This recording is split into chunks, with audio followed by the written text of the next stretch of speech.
Las condiciones del poder en la oración. Y cualquiera cosa que pidiéremos la recibiremos de Él, porque guardamos sus mandamientos y hacemos las cosas que son agradables delante de Él. Y este es su mandamiento, que creamos en el nombre de su Hijo Jesucristo y nos amemos unos a otros como nos lo ha mandado. Y el que guarda sus mandamientos permanece en Dios y Dios en él. Y en esto sabemos que Él permanece en nosotros por el Espíritu que nos ha dado. Primera carta de Juan, capítulo 3, 22 al 24. Pensé en predicarles esta mañana acerca de la importancia de la oración, teniendo el firme propósito de motivarlos para que oren por mí y por la obra del Señor en este lugar. En verdad, no creo que habría podido elegir un tema de mayor relevancia o uno que tuviera mayor peso para mi alma. Si me fuera permitido hacerles una petición, les haría esta. Por lo demás, hermanos, orad por nosotros. ¿De qué serviría nuestro ministerio sin la bendición divina? ¿Y cómo podríamos esperar la bendición divina a menos que la Iglesia de Dios la busque? Lo diré incluso con lágrimas. Hermanos, orad por nosotros. No restrinjan la oración, por el contrario, abunden en la intercesión, pues así y solamente así podrá crecer o simplemente sostenerse nuestro desarrollo como iglesia. Pero entonces se me ocurrió la pregunta, ¿pudiera haber algo en la iglesia que impida que nuestras oraciones tengan éxito? Esa es una pregunta indispensable que debe ser considerada con toda sinceridad, incluso antes de exhortarlos a la intercesión, porque hemos aprendido por el primer capítulo de Isaías que las oraciones de un pueblo impío se convierten pronto en abominaciones para Dios. Cuando extendáis vuestras manos, yo esconderé de vosotros mis ojos. Asimismo, cuando multipliquéis la oración, yo no oiré. Las iglesias pueden caer en un estado tal que incluso sus devociones se vuelven una iniquidad. Las fiestas solemnes son un fastidio para el Señor.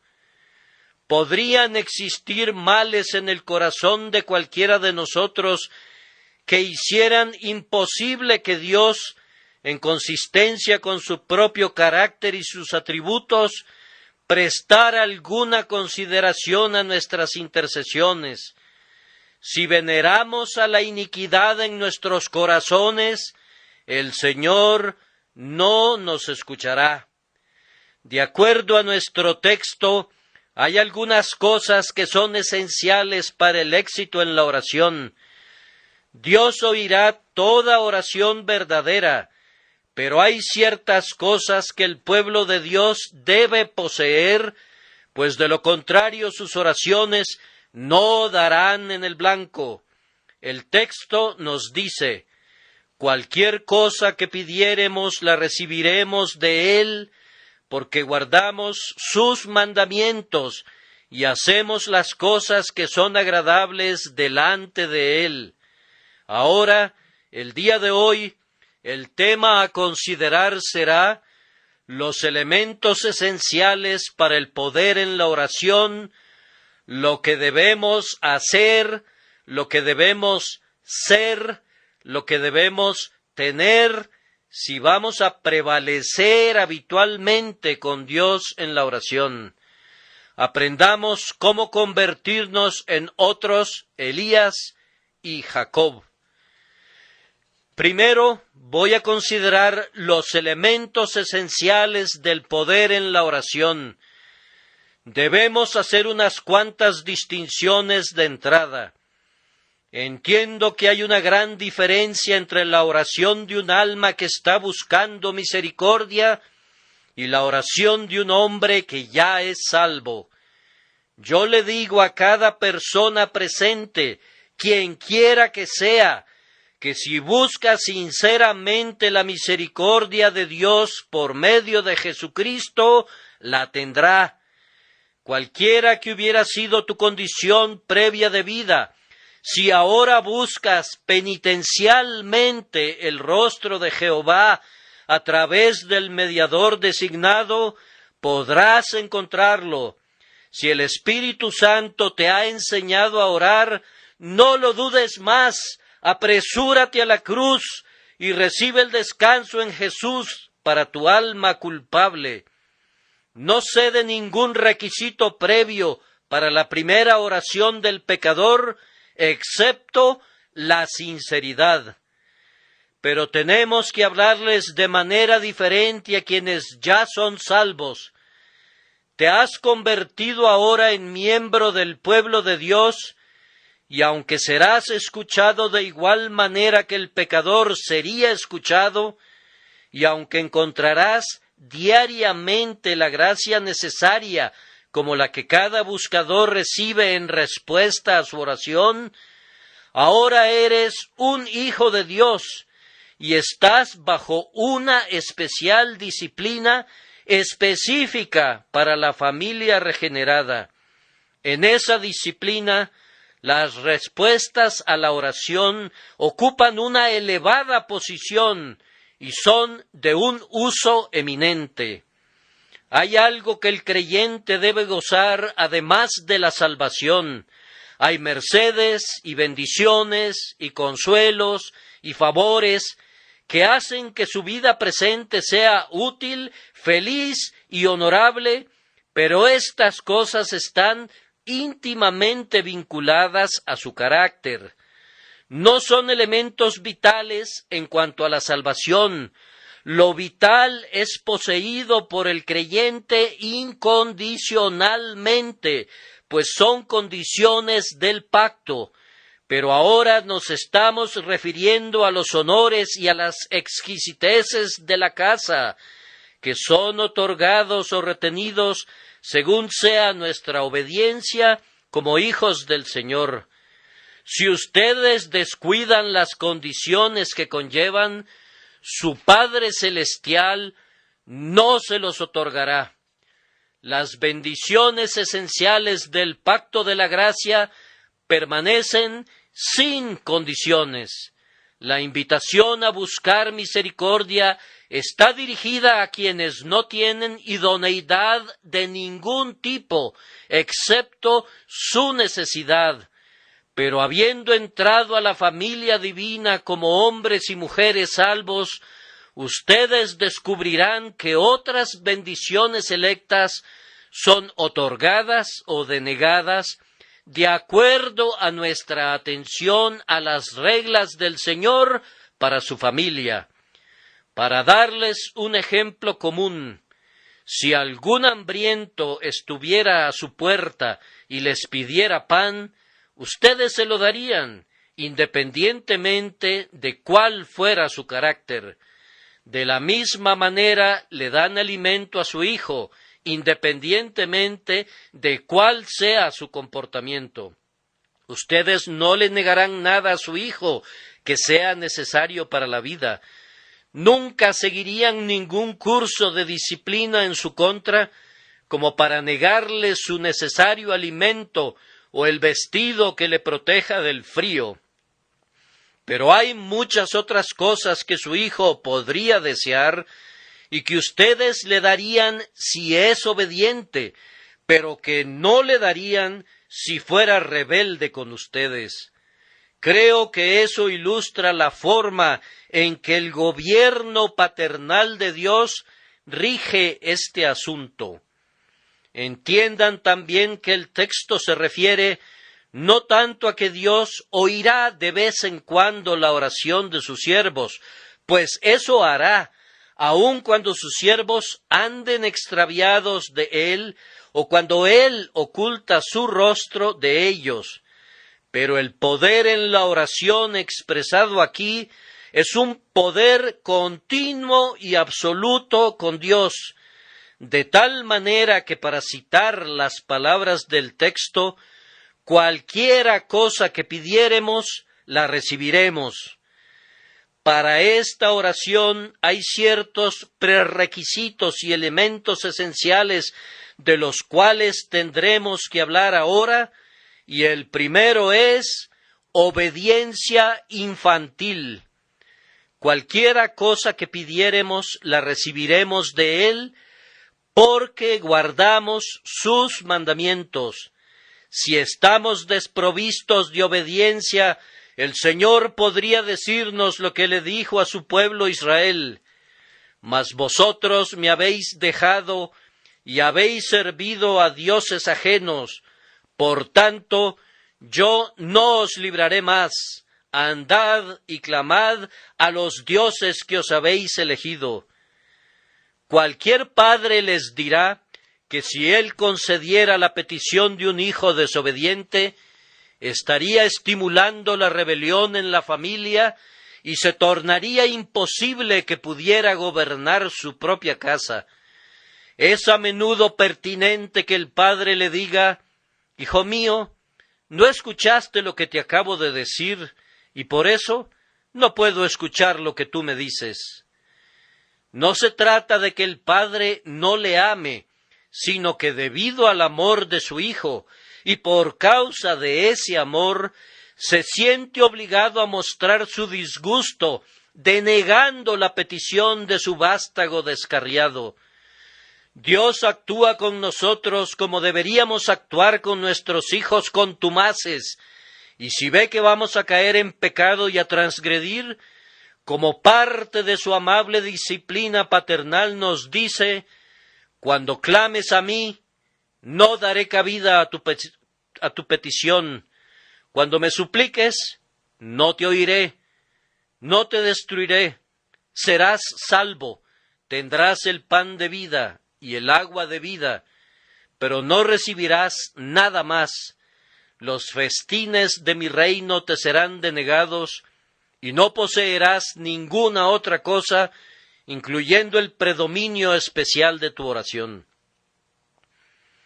El Salmo 81 nos revela que el Señor trata con su propio pueblo así: oh, si me hubiera oído mi pueblo, si en mis caminos hubiera andado Israel, en un momento habría yo derribado a sus enemigos y vuelto mi mano contra sus adversarios.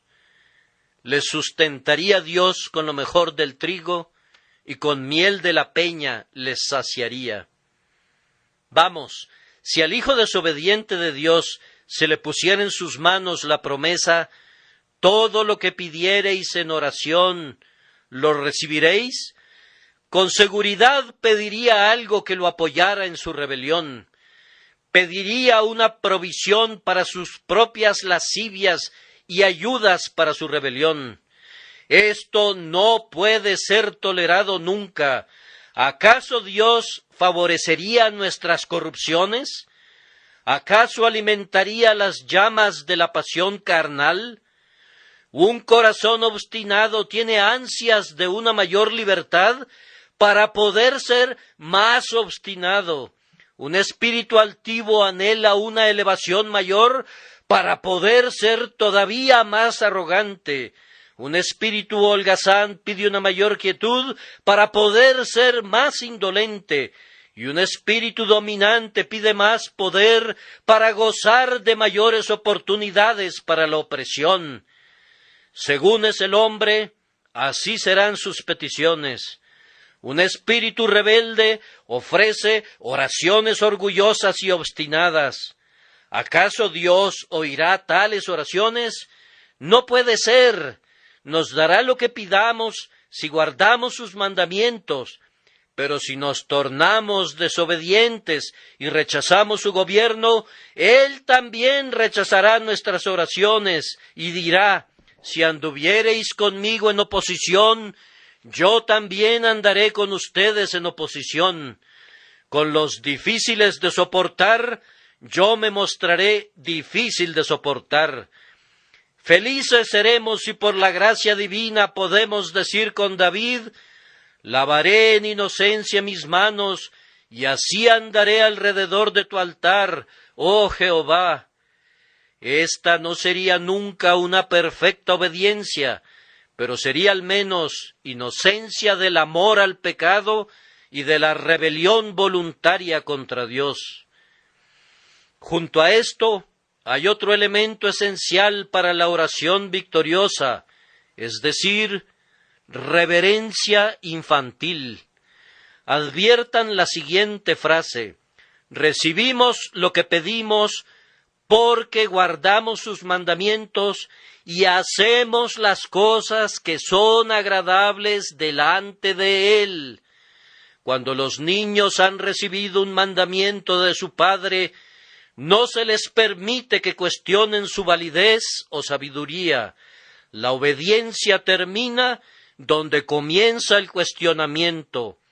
El concepto que un hijo tiene de su deber no debe convertirse en la medida del derecho de mandar del padre. Los buenos hijos dicen: nuestro padre nos ha ordenado que hagamos tal y tal cosa, y por eso la haremos, pues siempre nos deleita agradarle. La razón más poderosa para la acción de un hijo amante es la persuasión que le agradará a sus padres, y el argumento más poderoso que puede utilizarse para detener a un hijo bondadoso es demostrarle que tal curso de acción disgustaría a sus padres. Precisamente lo mismo nos sucede con Dios, que es el Padre perfecto, y por tanto, sin temor a equivocarnos, hacer siempre lo que le agrada es nuestra norma de lo que está bien, mientras que lo que le desagrada es, con seguridad, la regla de lo que es indebido. Supongan que cualquiera de nosotros fuera obstinado y dijera: no haré lo que agrada a Dios, sino que haré lo que me agrada. Observen entonces cuál sería la naturaleza de nuestras oraciones. Nuestras oraciones podrían resumirse en esta petición: hágase mi voluntad. ¿Acaso podríamos esperar que Dios consintiera eso? ¿Acaso seremos señores no solamente de la heredad de Dios, sino señores del propio Dios? ¿Querrían que el Todopoderoso renunciara al trono para colocar allí a un altivo mortal? Si tuvieran a un hijo en su casa que no tuviera ningún respeto de ningún tipo por su padre, pero que dijera: quiero hacer en todo lo que se me venga en gana, si viniera a pedirles algo, ¿le concederían lo que pide? ¿Acaso le permitirían que les dictara su conducta y se olvidara de la honra que debe guardarles? ¿Dirían ustedes: sí, mi querido hijo, yo reconozco tu importancia y serás el señor de la casa y obtendrás todo lo que pidas? ¿Qué clase de casa sería esa? Me temo que hay algunos hogares que son así, pues hay padres insensatos que permiten que sus hijos se conviertan en sus señores, y de esta manera se fabrican una vara para sus propias espaldas. Pero la casa de Dios no tiene este ordenamiento. Él no escuchará a los hijos obstinados, pero sí los oirá en su enojo y les responderá con ira. Recuerden cómo escuchó la petición que hizo a Israel pidiendo carne, y cuando la carne estaba todavía en sus bocas, se convirtió en una maldición para ellos. Muchas personas son disciplinadas cuando obtienen sus propios deseos, así como los rebeldes son llenados con sus propios artificios. Debemos tener una reverencia a Dios semejante a la de un niño, de tal forma que sintamos: Señor, si lo que yo te pido no te agrada, tampoco me agradaría a mí. pongo en tus manos mis deseos para que tú los corrijas. Tacha cada petición que yo ofrezca y no sea correcta, y, Señor, agrega cualquier cosa que yo hubiera omitido, aunque no la hubiera deseado, aun si hubiera podido recordarla. Buen Señor, si yo debía haberla deseado, óyeme como si la hubiese deseado. No sea como yo quiero, sino como tú. Ahora, yo creo que pueden ver que es este espíritu sumiso lo que es esencial para el predominio continuo de la oración ante Dios. Lo inverso es un impedimento seguro para la eficacia de la súplica. El Señor será reverenciado por quienes le rodean. Tienen que fijar su mirada en agradarle en todo lo que hagan y en todo lo que pidan, pues de lo contrario, Él no los mirará con favor.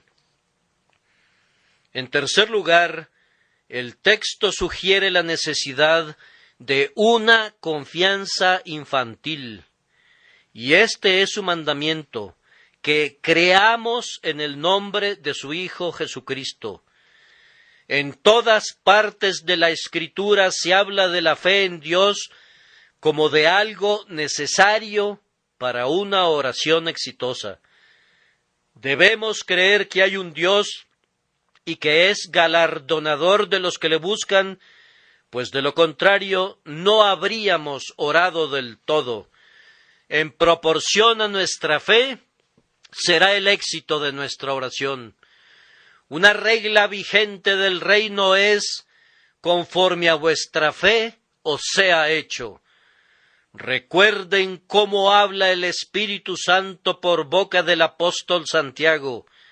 Y si alguno de vosotros tiene falta de sabiduría, pídala a Dios, el cual da a todos abundantemente y sin reproche, y le será dada. Pero pida con fe, no dudando nada, porque el que duda es semejante a la onda del mar, que es arrastrada por el viento y echada de una parte a otra. No piense, pues, quien tal haga, que recibirá cosa alguna del Señor. El texto habla de fe en el nombre de su Hijo Jesucristo, que entiendo que significa fe en su carácter manifiesto, fe en su evangelio, fe en la verdad concerniente a su sustitución y salvación. O puede significar fe en la autoridad de Cristo, de tal forma que cuando argumento con Dios diciendo hazlo en el nombre de Jesús, quiero decir haz por mí lo que habrías hecho por Jesús, pues estoy autorizado por Él a usar su nombre. Haz por mí lo que habrías hecho por Él. El que puede orar con fe en el nombre no puede fallar, pues el Señor Jesús ha dicho: y todo lo que pidiereis al Padre en mi nombre, lo haré. Pero tiene que haber fe, y si no hay fe, no podemos esperar ser escuchados. ¿Acaso no ven que es así? Vayamos nuevamente a nuestros símiles de familia. Supongan que un hijo de la casa no cree en la palabra de su padre y está diciendo constantemente que tiene su mente llena de dudas en relación a la veracidad de su padre. Supongan que en verdad les dice a sus hermanos y hermanas que su fe en su padre es muy débil. Menciona este triste hecho y no le da vergüenza decir tal cosa, y más bien siente que deberían tenerle lástima, como si se tratase de una debilidad que no puede evitar.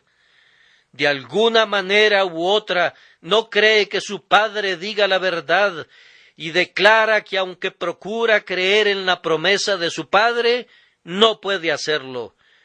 Yo pienso que un padre del que se desconfía tan ruinmente no tendría mucha prisa de conceder las peticiones de su hijo. Más bien, es muy probable que las peticiones del desconfiado hijo no puedan ser cumplidas, aun si su padre estuviera anuente a hacerlo, pues equivaldría a galardonar su propia incredulidad y constituiría una deshonra para su padre. Por ejemplo, supongan que a este hijo se le metiera en la cabeza dudar que su padre fuera a proveer para su alimentación diaria. Podría entonces venir a su padre y decirle: «Padre, dame suficiente dinero para que me dure por los siguientes 10 años, pues para entonces ya seré un hombre y seré capaz de mantenerme a mí mismo. Dame dinero para calmar mis temores, pues tengo gran ansiedad». El padre le respondería: «Hijo mío, ¿por qué habría de hacer eso?». Y recibe por respuesta: «Lamento mucho decirle, padre querido, que temo que uno de estos días vas a dejar que me muera de hambre, y por eso me gustaría contar con algo seguro en el banco». ¿Quién entre ustedes que es padre escucharía la petición de un hijo si le pidiera algo así? Ustedes se sentirían agraviados si pensamientos tan deshonrosos para ustedes atravesaran la mente de alguno de sus hijos queridos, pero no le darían nada y no querrían darle nada. Permítanme entonces aplicar la parábola a ustedes mismos. ¿Han ofrecido alguna vez peticiones que eran de la misma naturaleza? ¿Han sido incapaces de confiar en que Dios les dé su pan de cada día y por tanto han estado ansiando eso que ustedes llaman alguna provisión para el futuro? Necesitan un abastecedor más confiable que la providencia, una seguridad mayor que la promesa de Dios. Son incapaces de confiar en la palabra de su Padre Celestial, y unos cuantos bonos de un gobierno extranjero medio en la ruina son considerados por ustedes como algo mucho más confiable. Pueden confiar en el sultán de Turquía o en el virrey de Egipto, pero no en el Dios de toda la tierra. De 1000 maneras insultamos al Señor cuando imaginamos que las cosas que se ven son más sustanciales que la omnipotencia invisible. Le pedimos a Dios que nos dé de inmediato lo que no requerimos al presente, y tal vez no necesitaremos nunca.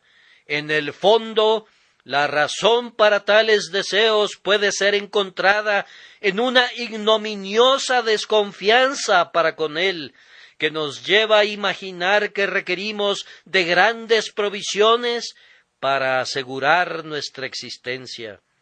Hermanos, ¿no son culpables de esto?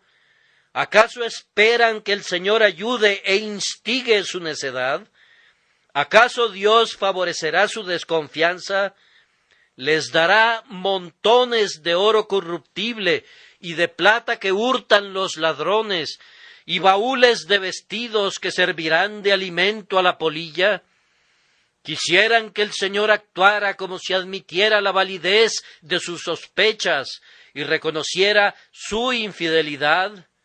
Dios no lo quiera, por tanto, no esperen ser escuchados cuando su oración sea sugerida por un corazón incrédulo. Encomienda a Jehová tu camino y confía en Él, y Él hará. El siguiente elemento esencial para un éxito continuado en la oración es un amor infantil, que creamos en el nombre de su Hijo Jesucristo y nos amemos unos a otros como nos los ha mandado. Lo mismo que se dice de Dios, Dios es amor, se puede decir del cristianismo, el cristianismo es amor. Si cada uno de nosotros fuera una encarnación del amor, habríamos alcanzado la semejanza completa con Cristo. Debemos abundar en amor a Dios, amor a Cristo, amor a la Iglesia, amor a los pecadores y amor a los hombres en todas partes. Cuando un hombre no tiene amor a Dios, está en la condición de un hijo que no siente amor por su padre. ¿Acaso prometerá su padre cumplir absolutamente todos los deseos de un corazón desamorado y carente de amor filial? ¿O si un hijo no tiene amor por sus hermanos y hermanas, le confiaría el padre una promesa absoluta diciéndole: pedid y se os dará? Vamos, el hijo desamorado empobrecería a la familia entera por sus exigencias egoístas. Sin importarle todo el resto de las personas de la casa, sólo se cuidaría de entregarse a sus propias pasiones. Su petición antes de mucho tiempo sería: Padre, dame toda la herencia, o Padre, gobierna el hogar según mi conveniencia, y haz que todos mis hermanos se sometan a mis deseos. Envanecido por su apariencia personal, como Absalón, que estaba orgulloso de su cabello, pronto querría apoderarse del reino. Pocas personas, como José, pueden vestir la túnica de diversos colores sin convertirse en tiranos de la casa. ¿Quién permitiría que un hijo pródigo se largara con todas las posesiones? ¿Quién sería tan necio como para instalar en el sitio de honor a un hermano dominante y codicioso por encima de sus hermanos? Por esto pueden ustedes ver que no se le puede confiar el poder de la oración al egoísmo. A los espíritus desamorados que no aman a Dios ni a los hombres, no se les pueden confiar las grandes, amplias e ilimitadas promesas. Debemos amar a Dios para que nos escuche, y debemos amar a nuestro prójimo, pues cuando amamos a Dios, no oramos por nada que deshonre a Dios, y no deseamos ver que se nos otorgue nada que no fuera también una bendición para nuestros hermanos. Nuestros corazones latirán sinceramente para Dios y para sus criaturas, y no estaremos arropados en nosotros mismos. Deben deshacerse del egoísmo antes de que Dios les confíe las llaves del cielo. Pero cuando el ego esté muerto, entonces Él les habilitará para que abran la cerradura de los tesoros, y como príncipes tendrán poder con Dios y prevalecerán. Además de esto, debemos tener también costumbres infantiles. Lean el siguiente versículo: el que guarda sus mandamientos permanece en Dios y Dios en él. Uno de los modos de ser infantiles es amar su hogar. El buen niño cuyas peticiones siempre son oídas por su padre no ama tanto ningún otro lugar como la vieja casa donde viven sus padres. Ahora se dice que el que ama y guarda los mandamientos de Dios permanece en él. Ha convertido al Señor en su lugar de habitación y mora en santa familiaridad con Dios. En él se cumplen las palabras de nuestro Señor: si permanecéis en mí y mis palabras permanecen en vosotros, pedid todo lo que queréis y os será hecho. La fe y el amor, como dos alas querúbicas, han transportado al corazón del creyente por encima del mundo y lo han depositado cerca del trono de Dios. Se ha vuelto semejante a Dios, y ahora sus oraciones son de tal naturaleza que Dios las responde. pero mientras no se ha conformado de esta manera a la mente divina, tiene que haber algún límite a la potencia de sus súplicas. Permanecer en Dios es necesario para el poder con Dios. Supongan que alguno de ustedes tiene un hijo que dijera: Padre, no me gusta mi hogar, tú no me importas, y no voy a soportar las restricciones de las reglas familiares.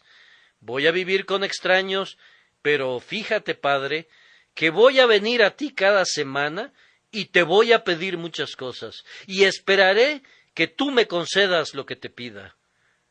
Vamos, si ustedes son capaces en lo más mínimo de ser cabezas de familia, dirían: Hijo mío, ¿cómo te atreves a hablarme de esa manera? Si eres tan obstinado como para abandonar mi casa, ¿esperarías que yo cumpla tus órdenes? Si tú me desairas completamente, ¿esperarías que yo te apoye en tu cruel malignidad y perversa insubordinación? No, hijo mío, si no permaneces conmigo y no me reconoces como un padre, no te puedo prometer nada. Y lo mismo sucede con Dios. Si permanecemos con Él y tenemos comunión con Él, nos dará todas las cosas. Si le amamos como debe ser amado y confiamos en Él como debemos hacerlo, entonces oirá nuestras peticiones. Pero si no lo hacemos, no es razonable que esperemos que nos oiga. Sería una afrenta para el carácter divino si Él cumpliera los deseos perversos y satisfaciera los caprichos malvados. Deleítate asimismo en Jehová, y Él te concederá las peticiones de tu corazón. Pero si no te deleitas en Dios, y Él no es tu morada, no te responderá. Podrá darte pan de aflicción y agua de aflicción, y hacerte amarga la vida, pero ciertamente no te concederá lo que tu corazón desea. Algo más, pareciera por el texto que debemos tener un espíritu infantil, pues, y en esto sabemos que Él permanece en nosotros por el espíritu que nos ha dado. ¿Qué es esto sino el espíritu de adopción, el espíritu que gobierna en todo a los hijos de Dios? Los obstinados que piensan y sienten y actúan de manera diferente a Dios, no deben esperar que Dios se conforme a su manera de pensar y de sentir y de actuar. Los egoístas que son movidos por el espíritu de la altivez, los holgazanes que son motivados por el amor al ocio, no pueden esperar que Dios les conceda lo que quieran. Si el Espíritu Santo gobierna en nosotros, subordinará nuestra naturaleza a su propia influencia, y entonces las oraciones que brotan de nuestros corazones renovados estarán de conformidad con la voluntad de Dios, y tales oraciones serán naturalmente escuchadas. Ningún padre pensaría en escuchar a un hijo obstinado, a un hijo que dijera: yo sé que mi padre no desea que tenga esto, pero de todas maneras lo tendré. Vamos, como hombre adulto no querrías ser doblegado por un mozalbete presuntuoso. Nos concederá Dios aquello que pedimos cuando es contrario a su santa mente. No puede ser así. Tal posibilidad no es concebible. Que haya en nosotros el mismo pensamiento que hubo en Cristo Jesús, y entonces seremos capaces de decir: yo sabía que siempre me oyes.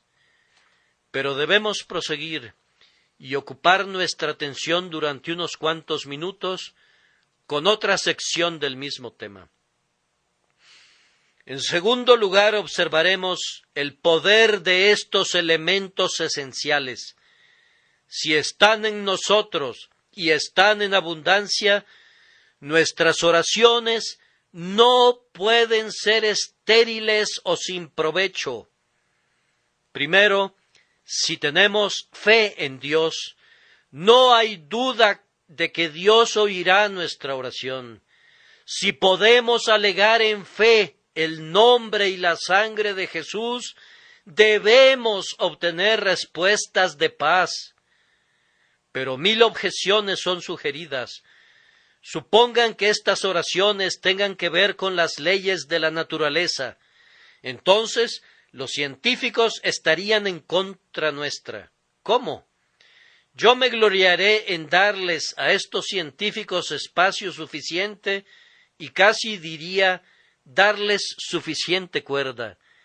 Yo no sé de ninguna oración digna de ser dicha que no entre en contacto con alguna ley natural o de otro tipo, y sin embargo creo que las oraciones son escuchadas.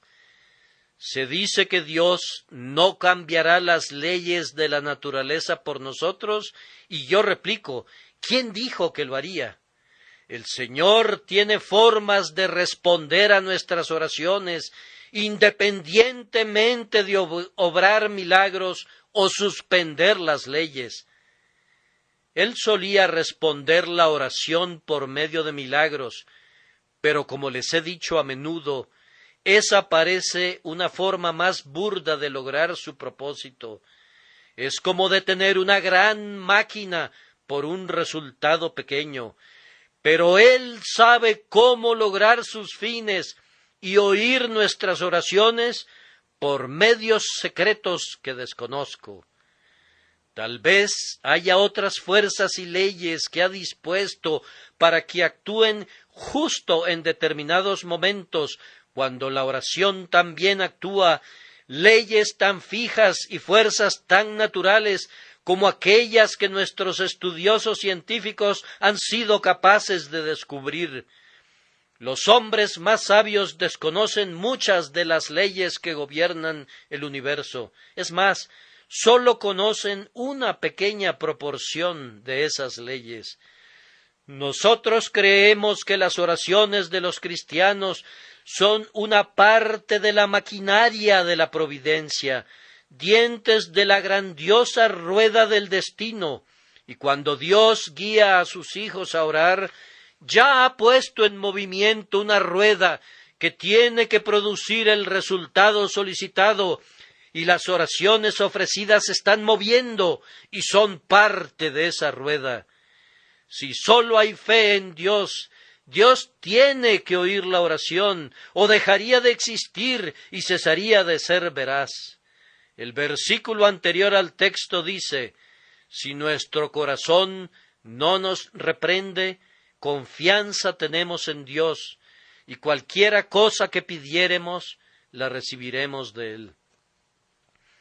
La confianza infantil nos conduce a orar como nadie más podría hacerlo. Hace que el hombre ore por cosas grandes que nunca habría pedido si no hubiese aprendido esta confianza, y lo lleva a orar por pequeñas cosas que muchas personas tienen miedo de pedir, porque todavía no han sentido para con Dios la confianza de los niños.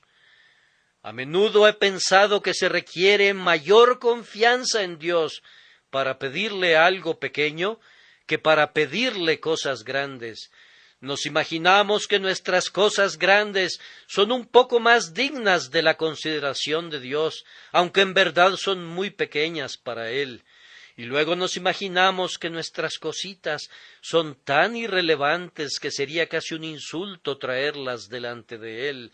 Por el contrario, deberíamos saber que lo que es muy grande para un hijo podría ser muy poca cosa para su padre, y sin embargo, el padre no mide esa cosa desde su propia perspectiva, sino desde la perspectiva del hijo. El otro día oíste llorar amargamente a tu pequeñito. Su madre lo llamó y le preguntó qué le dolía. Era una astilla clavada en su dedo. Bien, eso era algo sin mayor importancia, y no necesitaste llamar a 3 cirujanos para que extrajeran la astilla, ni sonar la alarma en la prensa pública. Traes una aguja y pronto está resuelto. Oh, pero qué cosa tan grande fue para el pequeño sufriente, mientras estaba parado allí con ojos llenos de lágrimas de angustia. Era un gran motivo de preocupación para él. Ahora, ¿acaso se le ocurrió a ese niño que su dolor era algo demasiado pequeño para que su madre lo ayudara? Para nada. ¿Para qué son los padres y las madres sino para atender las pequeñas necesidades de sus hijitos? Y Dios, nuestro Padre, es un buen Padre.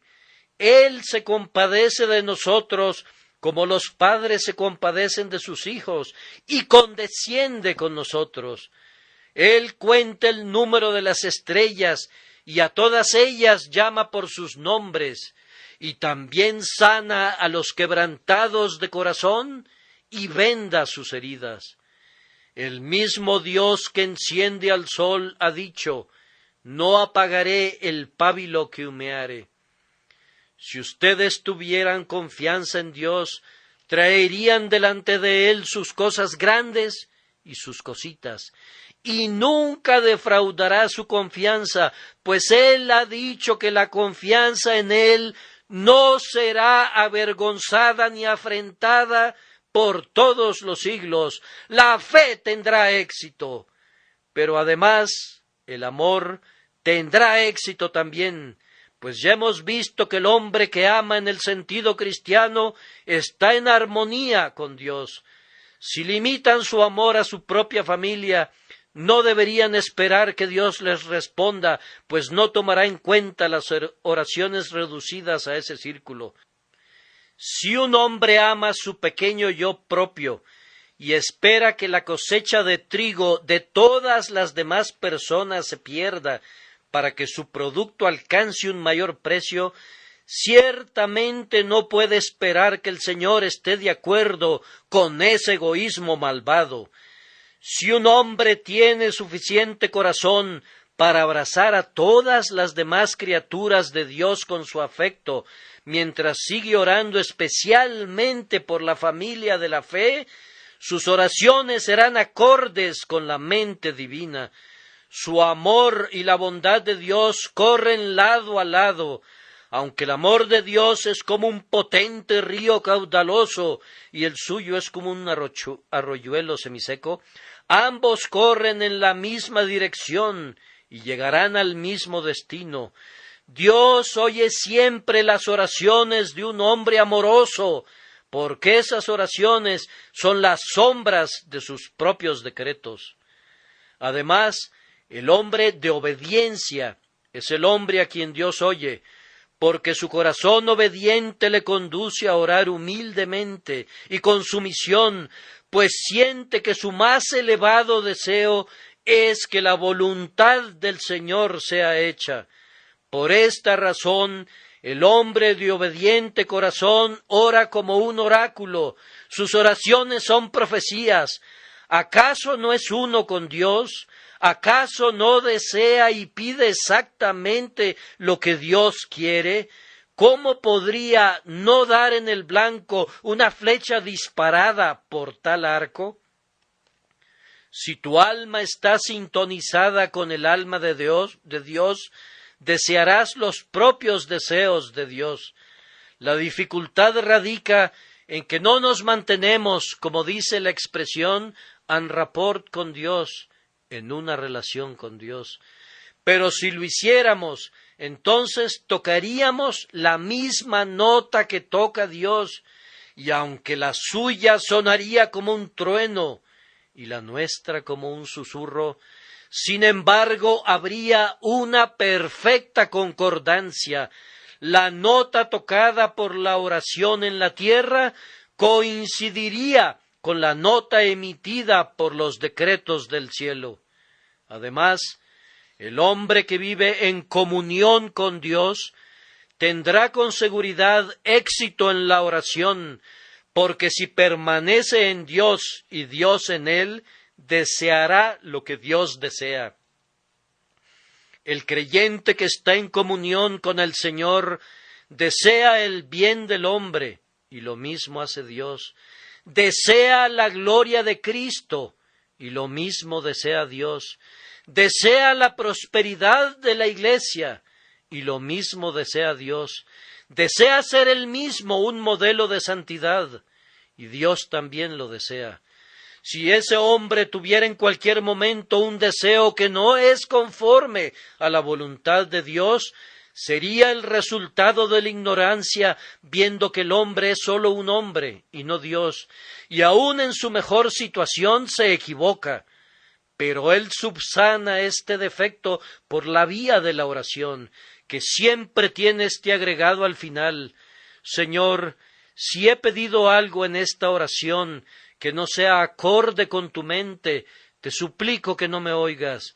Y si algún deseo que te haya expresado, aunque sea el deseo que arde en mi pecho por encima de todos los demás deseos, es uno que no es recto a tus ojos, no me tomes en cuenta, Padre mío, pero en tu infinito amor y compasión, haz algo mejor por tu siervo de lo que tu siervo sabe pedir.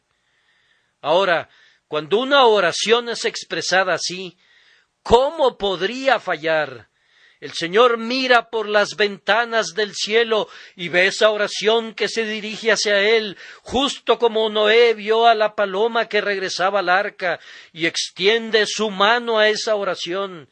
Y como Noé introdujo la paloma al arca, así el Señor acerca esa oración y la recibe en su propio pecho y le dice: Tú saliste de mi pecho y te doy la bienvenida de regreso a mí. Mi espíritu te inspiró y por tanto te voy a responder. Y aquí también debemos decirlo, nuestro texto habla del hombre cristiano como siendo lleno del Espíritu Santo. Y en esto sabemos que Él permanece en nosotros por el Espíritu que nos ha dado. ¿Quién conoce la mente de un hombre sino el espíritu de ese hombre? Así, ¿quién conoce las cosas de Dios sino el Espíritu de Dios? Y si el Espíritu de Dios permanece en nosotros, entonces nos hace saber cuál es la mente de Dios. Hace intercesión en los santos de acuerdo a la voluntad de Dios. Algunas veces existe la creencia que los hombres que prevalecen en la oración pueden pedir lo que quieran, pero yo puedo garantizarles que cualquiera de ellos les diría que ese no es el caso. Podrías acercarte a ese hombre y pedirle que orara por ti, pero no puede prometerte que lo hará. Hay extrañas limitaciones para tales hombres cuando sienten, no saben cómo o por qué, no pueden orar eficaces oraciones fervientes en ciertos casos, aunque desearían poder hacerlo. Como Pablo, cuando intentaba ir a Bitinia y el Espíritu no se lo permitió, así hay peticiones que nosotros naturalmente presentaríamos, pero estamos atados en el Espíritu. Aparentemente podría no haber nada objetable acerca de la oración, pero el secreto del Señor está en aquellos que le temen, y Él da insinuaciones secretas acerca de cuándo y dónde sus elegidos pueden tener esperanza de prevalecer. Él te da la promesa que oirá tu oración de fe, siendo tú un hombre que camina con Él, lleno de su espíritu. Pero al mismo tiempo, Él no te da fe acerca de todo lo que cualquier persona quiera poner delante de ti. Al contrario, Él te da una discreción, un juicio y una sabiduría, y el Espíritu hace intercesión en los santos de acuerdo a la voluntad de Dios. Pienso que de esta manera he expuesto la doctrina muy claramente. Ahora, unos cuantos minutos de aplicaciones prácticas, como solían decir los viejos puritanos. Yo solo aspiro a que nos sirvan de aplicación a muchos de nosotros. La primera consideración es que necesitamos orar pidiendo una gran bendición como iglesia. Yo creo que activaría sus peticiones si les dijera que tenemos la intención de orar para que Dios envíe una bendición a la iglesia en general. Muy bien, ¿contamos con los elementos esenciales para el éxito? ¿Creemos en el nombre de Jesucristo? Bien, yo creo que sí. No creo que se pueda encontrar alguna falla en la rectitud de nuestra fe, aunque mucho debe ser confesado acerca de su debilidad. Prosigamos a la siguiente pregunta. ¿Estamos llenos de amor hacia Dios y hacia nuestro prójimo? El doble mandamiento es que creamos en el nombre de Jesucristo y que nos amemos los unos a los otros. ¿Nos amamos los unos a los otros? ¿Caminamos en amor? No hay ninguno de nosotros que sea perfecto en eso. Voy a comenzar la confesión reconociendo que no soy lo que debería ser en ese respecto. Que la confesión se difunda por toda la iglesia y que cada uno piense cuán a menudo hemos hecho cosas desamoradas y hemos pensado cosas desamoradas y hemos dicho cosas desamoradas y hemos prestado atención a la murmuración desamorada y no hemos extendido una mano amorosa cuando debimos prestar ayuda y más bien hemos empujado con nuestra mano sin amor al hombre que estaba cayendo. Si en la iglesia de Dios hay una falta de amor, no podemos esperar que la oración sea oída, pues Dios dirá, me piden prosperidad. ¿Para qué? ¿Para agregar más personas a una comunidad que no tiene amor para consigo misma? Me piden conversiones. ¿Cómo? ¿Para atraer más personas para que se unan a una comunidad que no tiene amor? ¿Esperan que Dios salve a pecadores que ustedes no aman y que convierta a almas que a ustedes no les preocupan en lo más mínimo? Nuestro amor debe acompañar a las almas a Cristo, pues bajo la influencia del Espíritu Santo de Dios, el gran instrumento para la conquista del mundo es el amor. Y si los cristianos aman más que los musulmanes y que los judíos, conquistarán a los musulmanes y a los judíos. Y si muestran menos amor, los musulmanes y los judíos los conquistarán. La espada del Espíritu, que es la palabra de Dios, es el arma principal, y le sigue el comportamiento amoroso y la conversación generosa de los cristianos hacia sus semejantes. ¿Cuánto amor tenemos? O más bien debería preguntar, ¿qué tan poco amor tenemos? La siguiente pregunta es, ¿estamos haciendo lo que es agradable delante de Dios?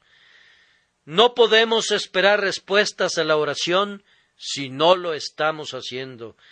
Háganse todos la pregunta, que cada miembro de la Iglesia, especialmente, responda esta pregunta. ¿Has estado haciendo últimamente lo que te gustaría que viera Jesucristo? ¿Está tu casa ordenada de tal manera que agrade a Dios? Supón que Jesucristo visitara tu casa esta semana, inesperadamente y sin ninguna invitación. ¿Qué pensaría de lo que habría de ver? Oh, dirá alguno, yo sé que fulano de tal actúa muy inconsistentemente.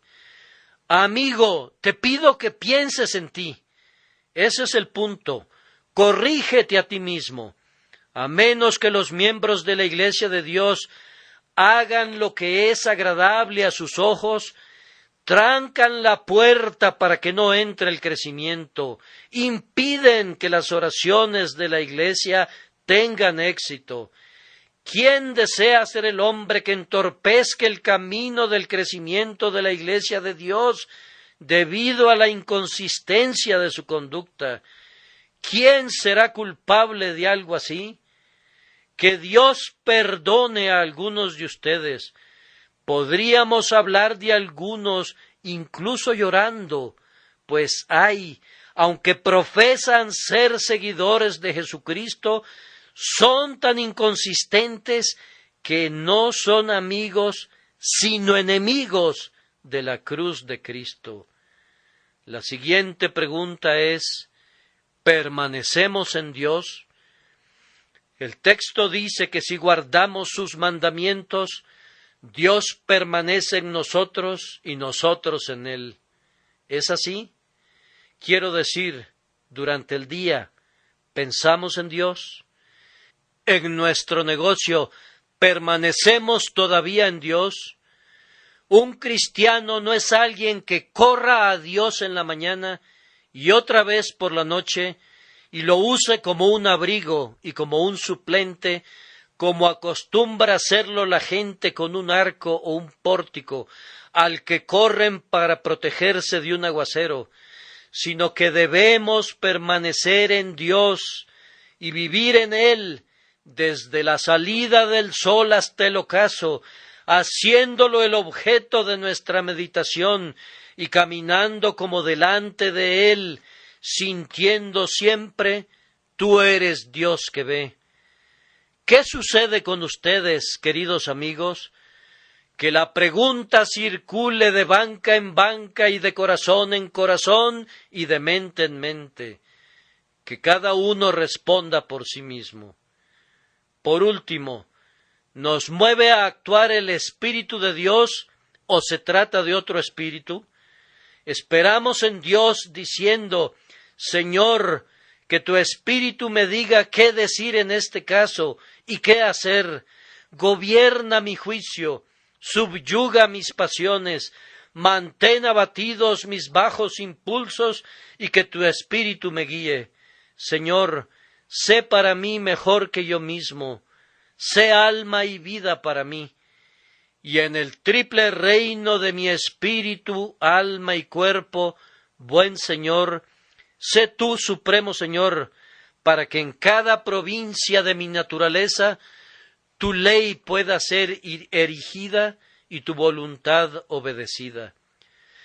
Si todos fuéramos de esta mente, tendríamos una iglesia poderosa, pero entre nosotros hay una multitud de toda clase de gentes, una multitud de toda clase de gentes que salió de Egipto, que cae en las concupiscencias. El mal siempre comienza con ellos. Que el Señor nos salve como iglesia de perder su presencia.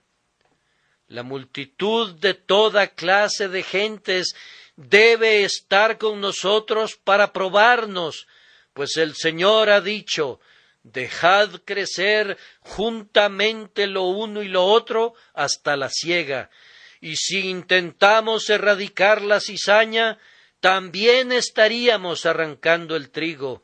Sin embargo, de cualquier forma, pidamos al Señor que fortalezca al trigo más que la cizaña. Una de dos cosas siempre sucede en una iglesia.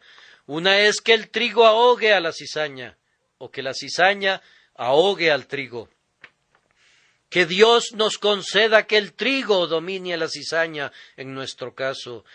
Que Dios conceda gracia a sus siervos para que sean lo suficientemente fuertes para vencer al mal que les rodea, y habiendo hecho todo, que sean para la alabanza de la gloria de su gracia, que también nos ha hecho aceptos en el amado. Que el Señor les bendiga y esté con ustedes para siempre. Amén y amén.